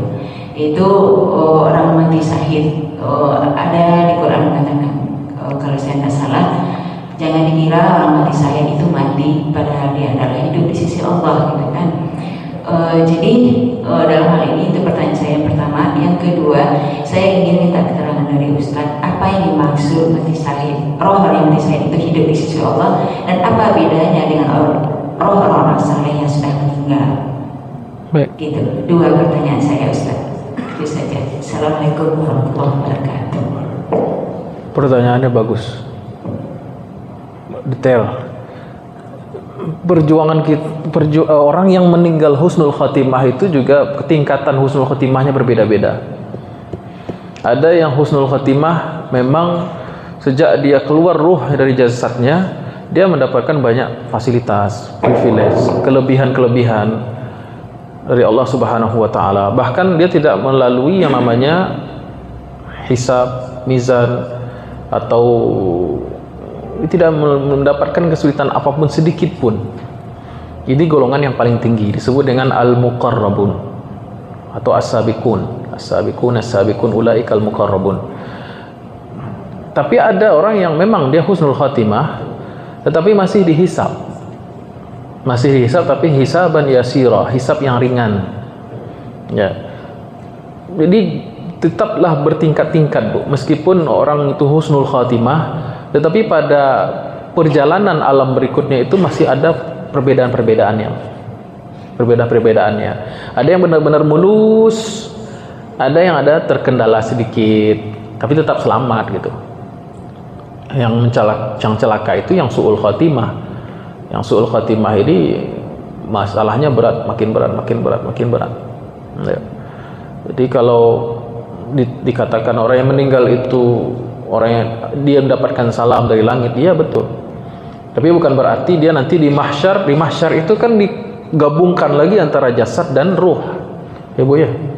Ruh dan jasad kita sama kayak di dunia ini, digabungkan lagi waktu mahsyar, waktu dibangkitkan. Nah, itu akan mendapatkan kesulitan secara fisik juga dapat lagi. Kumpul sekian juta orang, iya kalau dia dapat naungan gitu kan.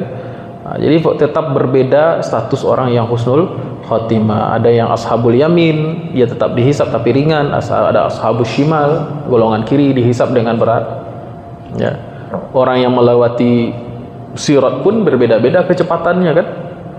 Ada yang seperti petir, sampai kayak flash, cepat ya, kecepatan cahaya. Ada yang berjalan, berlari, ada yang merangkak, ada yang hampir jatuh dan lain sebagainya. Jadi tetap ada perjuangan dan ada perbedaan kalangan orang-orang yang selamat, itu pun ada perbedaan. Kemudian yang kedua tadi soal apa ya kedua tadi? Arwah orang yang mati syahid. Baik. Kata Al-Quran, jangan dianggap dia itu mati tetapi dia hidup. Apa bedanya dengan arwah orang saleh yang lain gitu? Baik. Saya pernah menulis tentang arwah ini dulu ya, nggak salah. Jadi orang yang mati syahid itu memiliki keistimewaan yang banyak. Yang pertama, dosanya seluruhnya pasti diampuni. Seluruh dosanya diampuni tanpa taubat, kecuali dosa hutang. Tuh. Yughfaru lisyahid illa dain. Diampuni dosa seluruh orang yang diampuni seluruh dosa orang yang mati syahid kecuali soal utang. Utang tidak bisa dihapus dengan kesyahidan. Baik. Kemudian dia ditempatkan di sebuah kendaraan. Ketika orang mati syahid, arwahnya itu langsung masuk surga. Tidak mengalami namanya barzakh. Orang mati syahid itu langsung masuk surga. Bahkan disebutkan dalam hadis, orang itu mengendari sebuah kendaraan. Kalau bahasa nabinya itu kayak burung warna hijau. Dan seringnya kalau Nabi SAW menjelaskan tentang alam akhirat, tentu apa yang bisa beliau fahami di zaman itu dan apa yang dipahami orang Arab ketika itu. Saya menangkapnya begitu. Boleh jadi ini sebuah kendaraan super canggih gitu, yang ditempati oleh orang syahid. Apa kerja mereka sampai hari kiamat? Mereka berkeliling surga. Berkeliling surga, tahu-tahu nanti sudah mahsyar, mereka bangkit, mereka masuk surga juga. Jadi orang yang mati syahid itu ibaratnya mereka tidak mengalami barzakh, tapi mereka sudah jalan-jalan dengan kapal atau pesawat yang sangat canggih yang mengelilingi surga. Itu bedanya orang mati syahid dengan, itulah yang disebut dengan ahya, kehidupan mereka itu. Jadi beda dimensi kehidupan orang yang bukan syahid dengan orang yang dapatkan pahala syahid. Beda Bu, kehidupannya berbeda. Mereka hidup ya. Kira-kira begitu simpelnya, sederhananya begitu kehidupan orang yang mati syahid. Tapi mati syahid di sini adalah mati syahid dalam rangka jihad fi sabilillah. Jihadnya itu spesifik, jihad perang. Bukan mati syahid meninggal melahirkan, bukan mati syahid karena penyakit perut atau tenggelam atau kena bencana alam. Itu syahid, tapi syahid derajat yang rendah. Yang dimaksud di sini adalah syahid yang derajat yang tinggi. Syahid yang tinggi. Baik. Tetap dihisab. Yang apa Bu? Yang syahid 2. Berhutang. Hutangnya diselesaikan dulu. Bisa jadi ahli warisnya menyelesaikan atau diselesaikan nanti pas sudah hisab. Masalah hutang saja. Masalah hutang saja. Waduh, teman-temannya udah masuk, dia masih terkendala nih birokrasi hutang. Nah, itu hutang tuh bahaya. Ya, pahala syahid saja tidak bisa menyelesaikan persoalan hutang, apalagi kita yang tidak syahid. bawa masalah hutang lagi. Baik, ada pertanyaan lagi Pak Ibu? Kalau tidak ada, saya akhiri. Mohon maaf, saya kurang fokus hari ini. Mohon maaf, karena anak saya masih di RSCM. Anak saya masih dirawat di rumah sakit di RSCM. Mohon doanya Pak Ibu ya. Ada 6 atau 7 tes itu. Tes alergi, tes darah, kultur, tes jantung, tes. Jadi nyawa saya lagi setengah sekarang nih. Ya, lagi tidak full saya berada di sini sebenarnya. Ya, mohon doanya. Apa? 4,5 bulan. Masih 4,5 bulan. Udah 9 dokter spesialis yang meriksa dia. Udah 6 kota. Mohon doanya Pak Ibu. Doakan Pak Ibu. Baik, subhanakallahumma rabbana bihamdik asyhadu an la ilaha illa anta astaghfiruka wa atubu ilaik. Wassalamualaikum warahmatullahi wabarakatuh.